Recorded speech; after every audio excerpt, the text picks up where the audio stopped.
Bab 296, Raisa Kia, 2. Di-upload oleh Baca Suara. Jangan lupa like dan subscribe, agar kami semangat upload lebih banyak. Seluruh proses tampak sangat lambat bagi Yujin.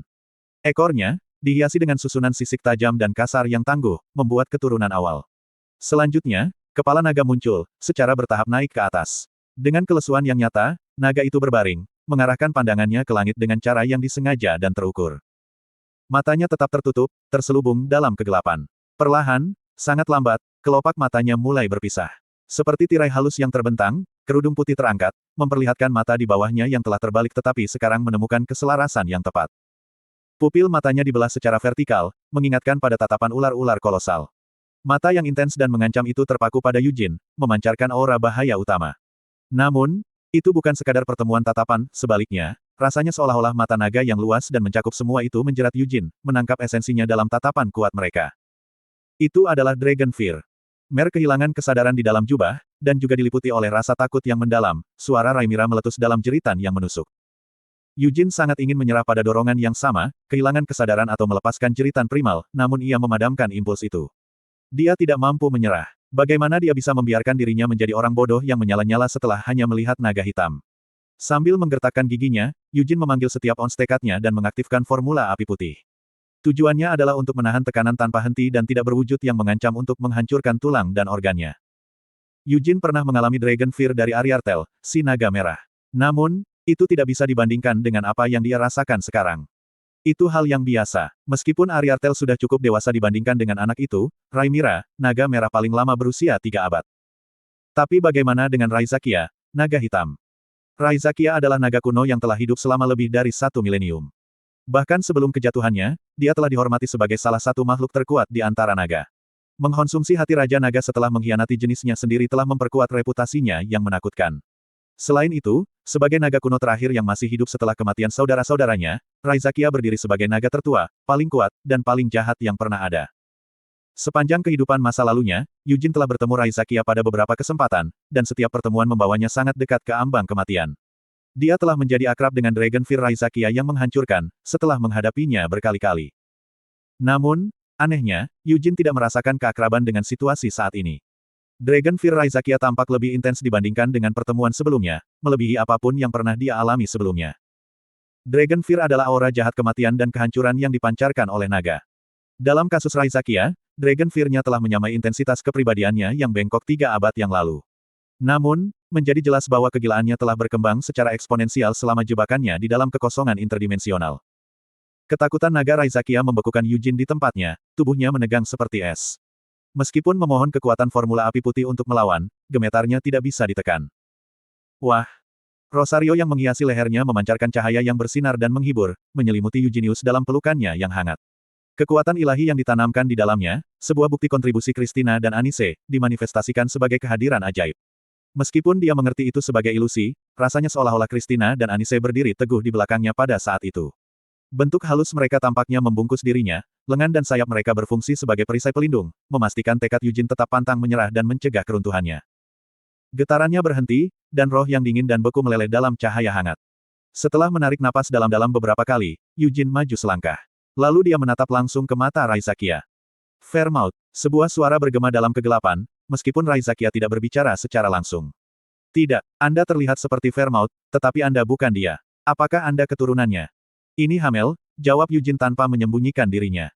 Seolah ditarik kembali oleh jawabannya, Raisa Kia tetap diam sejenak saat dia menatap Yujin. Kuhaha, reinkarnasi, bukan. Seseorang melakukan tabu yang bahkan dihindari naga. Siapa itu? Apakah gadis itu, Sienna Merdein? Atau Fairmouth sendiri? Tanya Raisa Kia. Tutup mulutmu, kata Yujin. Jika kamu benar-benar Hamel, maka itu menjelaskan mengapa kamu datang ke sini dan mengapa kamu marah pada kata-kataku. Itu pasti karena aku mengubah Sienna Merdein, gadis nakal itu, menjadi mayat berjalan, ejek Raisa Kia. Gemuruh.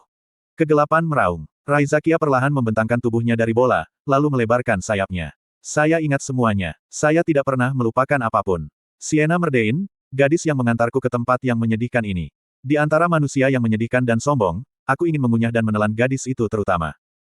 Ketakutan naga yang berasal dari Raisa Kia meningkat, disertai dengan gelombang niat membunuh. Matanya dipenuhi kegelapan jahat, mendidih dengan campuran kebencian dan kegilaan yang kuat.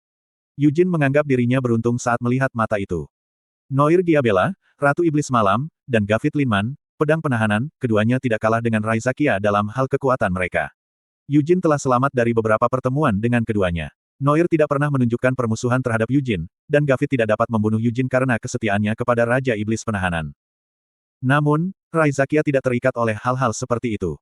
Tidak ada alasan bagi naga gila untuk menahan diri dari membunuh Yujin, tidak ada alasan baginya untuk menekan niat membunuhnya. Tidak ada bandingannya, pikir Yujin. Jagon, Beast of Ravesta, adalah salah satu yang terkuat di antara iblis yang lebih muda. Suasana yang dia pancarkan sudah cukup untuk membuat Yujin gugup, tapi itu tidak seberapa dibandingkan dengan ketakutan naga Raizakia. Di mana kamu menyembunyikan putriku? Raizakia menggeram, menyebabkan rambut Yujin berkibar tertiup angin. Yujin melihat ke atas tanpa melangkah mundur. Raizakia menatap Yujin dengan sayapnya yang compang-camping terbentang. Aku tahu kamu telah mengambil putriku sebagai kunci untuk sampai ke sini. Jubah itu adalah artefak ajaib luar angkasa. Kamu pasti menyembunyikan putriku di sana. Raimira menahan napas, tangannya secara naluriah menutupi mulutnya dalam batas-batas jubah. Kata-kata naga hitam bergema di telinganya, menyebutnya sebagai putrinya. Itu adalah judul yang dia bayangkan berkali-kali, membayangkan emosi yang luar biasa dan kegembiraan luar biasa yang akan menyertai momen seperti itu. Namun, kenyataan pahit menghancurkan harapannya. Hanya mengucapkan kata putri dari Raizakia membuatnya gemetar. Meskipun tidak terfokus langsung padanya, tatapan dingin dan jahat dari naga hitam membatasi napasnya, membuatnya terengah-engah. Hamel, aku akan mengambil kembali putriku setelah membunuhmu, Raizakia menyatakan sebelum membuka rahangnya. Tornado hitam kekuatan gelap berputar-putar dan berkumpul di depannya. Slot iklan, kamu bisa pasang iklanmu di sini. Yujin menguatkan dirinya untuk apa yang dia tahu sudah dekat. Naga hitam sedang bersiap untuk melepaskan nafasnya yang menghancurkan. Namun, kepadatan kekuatan gelap yang menyatu sebelum Raizakia berada di luar pemahaman Yujin, membuatnya terkejut dengan potensinya yang luar biasa. Apakah dia benar-benar menjadi lebih lemah? Yujin meragukan anggapannya. Terjebak dalam celah dimensi selama berabad-abad, Yujin menduga kekuatan naga hitam telah berkurang. Namun, Raizakia tidak menunjukkan tanda-tanda melemah. Bahkan, kehadirannya memancarkan kekuatan hebat yang menentang asumsi Yujin. Yujin mengangkat Akasha tinggi-tinggi ke udara. Wah! Semua mana yang disimpan di Akasha mengalir keluar, dan pada saat yang sama, Yujin mengaktifkan Prominence. Api ungu meletus di sekelilingnya sebelum membentuk sayap di belakangnya. Keunggulan dengan rakus melahap semua mana yang mengalir keluar dari Akasha dan membentuk banyak bulu. Haha, Akasha, senang melihat staf terkutuk itu setelah sekian lama. Apakah Sienna memberimu Akasha? Saya sudah mengincarnya selama berabad-abad. Raizakia tertawa diam-diam. Nafas masih tumbuh dalam ukuran dan kekuatan. Yujin memelototi Raizakia sambil mencoba mengukur kekuatan-kekuatan kegelapan naga hitam. Kamu, apa yang Anda lakukan? Teriak Yujin. Dia terkejut setelah mengetahui bahwa Raizakia memiliki kekuatan kegelapan yang bukan miliknya. Sebaliknya, apa yang dia rasakan datang dari Raizakia adalah kekuatan gelap Edmund dari jejak Dewa Tanah. Tidak, tepatnya, itu adalah kekuatan kegelapan yang dia kumpulkan untuk ritual dengan mengorbankan ribuan nyawa. Hahaha, Raizakia tertawa terbahak-bahak. Penyihir hitam manusia yang sombong itu. Dia tidak tahu tempatnya dan berani mengingini kekuatan kegelapanku. Seorang manusia biasa berani keserakahan setelah kekuatanku. Aku, naga hitam Raizakia. Raungnya. Kekuatan gelap terus membengkak. Yujin mengaktifkan ignition melalui Prominence, lalu membiarkan Akasha melayang di belakangnya sebelum meraih pedang suci dengan tangan kirinya. Itu trik yang cukup menarik, hanya jika itu berhasil. Apakah kamu pikir akan sulit bagiku untuk menuai kekuatan gelap yang gagal dan tersebar? Baik kamu dan penyihir hitam itu menganggapku, Raizakia, terlalu enteng. Apakah kamu benar-benar berpikir aku telah menjadi lemah dan lemah setelah terjebak di tempat ini selama berabad-abad?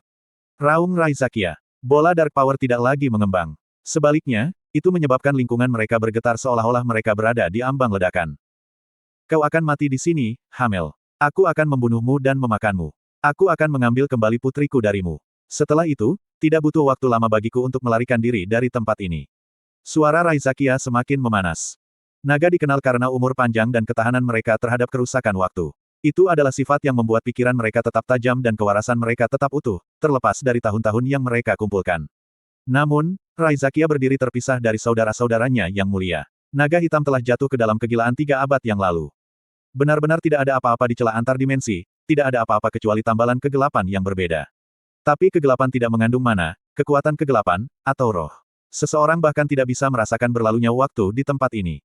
Naga gila telah diisolasi di ruang ini selama 200 tahun, dan karena dia tidak punya apa-apa, dia telah mengalihkan pikirannya ke kegilaannya. Mengapa dia gagal? Dia telah mengisolasi Tuan Akasha.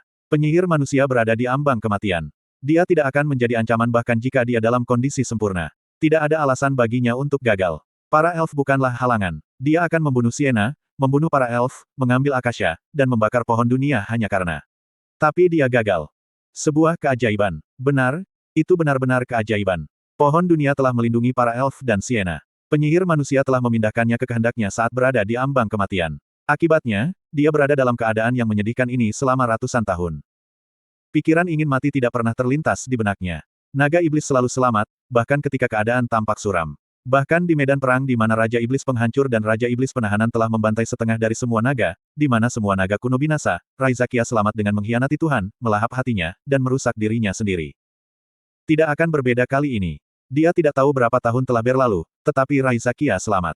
Setelah bertahan, dia akhirnya diberi kesempatan lagi. Mati, Raizakia meludah dengan sukacita, keinginan, dan kegilaan. Kilat. Bola kekuatan gelap meledak, dan nafas naga hitam ditembakkan ke arah Yujin. Dragon Spear Harbos bisa melepaskan kekuatan nafas naga dengan satu dorongan. Tapi Yujin menyadari betapa sombongnya dia dalam berpikir begitu. Dia tahu dia tidak bisa menahan nafas Raizakia bahkan jika dia memiliki selusin tombak naga. Krek. Cahaya yang memancar dari pedang suci dilapisi dengan pedang kosong. 4 lapisan yang tumpang tindih selesai dalam sekejap, dan Yujin memegang pedang sambil merasakan beban besar dalam genggamannya. Kekuatan yang terkandung dalam 4 lapisan pedang kosong cukup besar untuk memperlambat semua kekuatan lainnya. Namun, itu gagal menunjukkan pengaruh yang sama dalam menghadapi nafas Raizakia. Kekuatan kegelapan dan api menyebar saat melakukan kontak. Yujin melihat pedang suci berderak. Dia mengatupkan giginya dan buru-buru meletakkan tangan kanannya ke dalam jubah. Menggambar pedang cahaya bulan, Yujin menanamkan serangannya dengan cahaya bulan halus, menjalin pancarannya dengan serangannya.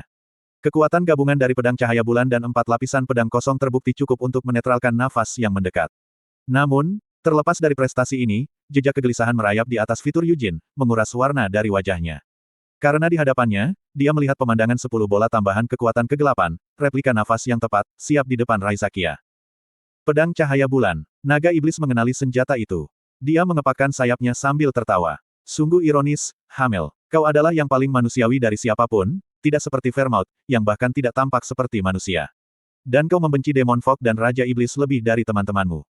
Yujin tidak tahu di mana Raizakia berada. Dia memiliki tugas yang lebih penting di tangan, menghitung bagaimana dia bisa membunuh naga hitam. Bahkan jika peluangnya tipis, Yujin tidak bisa ragu. Setelah melepaskan pedang suci, Yujin mencengkeram dadanya dengan tangan kirinya. Namun, kamu menggunakan pedang Raja Iblis, dan kehancuran tidak kurang. Bisakah kamu benar-benar menyebut dirimu manusia saat menggunakan kekuatan yang tidak diizinkan untuk manusia, kekuatan yang tidak bisa ditangani manusia? Apa yang dia bicarakan? Diliputi oleh wahyu yang mengejutkan, pikiran Yujin berpacu dengan pertanyaan, semburan kebingungan dan ketidakpercayaan membanjiri pikirannya. Namun, sebelum dia bisa menyuarakan pertanyaannya, sentakan penderitaan yang tak terlukiskan merobek keberadaannya. Tangannya secara naluriah menekan dadanya, mati-matian mencari penghiburan di tengah kekacauan di dalam. Ledakan berikutnya yang meletus dari dalam dirinya tidak seperti apapun yang pernah dia alami. Tubuh Yujin kejang-kejang dengan ketegangan besar dari prestasinya yang belum pernah terjadi sebelumnya. Melalui konvergensi prominence dan ignition mana dan core-nya, dia telah melepaskan kekuatan di luar pemahaman. Setiap serat keberadaannya bergetar di bawah kekuatan luar biasa yang mengalir melalui pembuluh darahnya. Giginya terkatup, mengancam akan hancur, saat dia berjuang untuk menahan energi ledakan yang melonjak di dalam dirinya. Intensitas semata-mata dari kekacauan internal membuatnya tidak mampu mengucapkan sepatah kata pun, takut bahwa itu pelepasan sekecil apapun dari bibirnya yang tertutup rapat akan mengakibatkan dia sangat retak. Ini benar-benar luar biasa. Pedang penghancur saja mengejutkanku, tapi kekuatanmu saat ini telah melampaui batas manusia. Raizakia tertawa gila. Pedang kehancuran. Apakah dia mengacu pada pedang cahaya bulan? Apakah itu kekuatan Raja Iblis Penghancur? Wahyu itu menghantam Yujin dengan campuran keterkejutan dan masuk akal. Tampaknya menawarkan penjelasan untuk kekuatan tak terduga yang berasal dari pedang cahaya bulan. Dalam kehidupan masa lalunya, bahkan tindakan hanya memegang pedang cahaya bulan telah mengancam untuk melepaskan kewarasannya. Namun, bukan hanya pedang cahaya bulan yang memiliki efek seperti itu. The Annihilation Hammer of Carnage dan Demonic Spear of Cruelty juga telah membuat manusia menjadi gila, hanya Vermouth yang mampu menangani mereka. Yujin mengingat gambar Molon yang menghantui, tangannya memegangi kepalanya kesakitan, sementara Vermouth entah bagaimana menahan serangan gencar tanpa tersentak. Setelah menemukan reruntuhan misterius di dekat Castle of the Demon King of Carnage setelah kemenangan mereka, Vermouth telah menemukan pedang cahaya bulan. Yang mengherankan, dia menganggap temuan itu sebagai hal yang biasa. Yujin berjuang untuk mengingat ekspresi Vermouth yang tepat ketika dia pertama kali menemukan pedang cahaya bulan di reruntuhan yang penuh teka-teki. Meskipun ingatan itu menghindarinya, dia beralasan itu pasti wajah yang tenang dan tenang. Seandainya ekspresinya tidak tenang, itu pasti akan meninggalkan jejak abadi dalam ingatan Eugene. Rambut abu-abu, mata emas, nyala api. Hamel, kamu telah bereinkarnasi sebagai keturunan Vermouth. Itu adalah darahnya yang sekarang mengalir melalui pembuluh darahmu, memberimu kemampuan untuk menggunakan pedang cahaya bulan. Sama seperti manusia itu, yang melampaui batas-batas kemanusiaan, memiliki kekuatan seperti itu, begitu juga Anda, dengan darahnya mengalir di dalam diri Anda, kata Raisakia. Darah Vermouth tampaknya tidak memudar bahkan setelah ratusan tahun. Setiap orang yang mengambil nama Leonhard, bahkan dengan setetes darah Leonhard mengalir di pembuluh darah mereka, dilahirkan dengan rambut abu-abu yang khas dan mata emas Vermouth. Dan meskipun ratusan tahun telah berlalu, keturunan Vermouth agak mampu menangani peralatan Raja Iblis. Meskipun Hamel dan Molon telah gagal, Dominic dan Doines berhasil hanya karena darah hati singa mengalir di pembuluh darah mereka. Luar biasa, sungguh menakjubkan. 10 bola mulai bergetar saat Raisakia berseru. Tubuh Eugene berhenti gemetar. Kekuatan yang mengancam untuk menghancurkan tubuhnya sekarang tenang, dan itu memenuhi Eugene sepenuhnya. Api di Eugene menyala lebih panas dan lebih ganas dari api neraka, dan nyala api meletus di seluruh Eugene, mengambil bentuk surai singa yang berkibar dengan marah. Aku rakus akan darah itu, bisik Raisakia sambil tersenyum. Ke-10 napas itu ditembakkan serempak, dan Eugene berteriak dengan penuh semangat yang memenuhi tubuhnya. Boom! Aktivasi ignition secara simultan mempercepat tubuh Eugene, mendorongnya ke depan dengan kecepatan luar biasa. Saat dia melepaskan lightning flash, jejak abu yang menghitam menandai jalannya.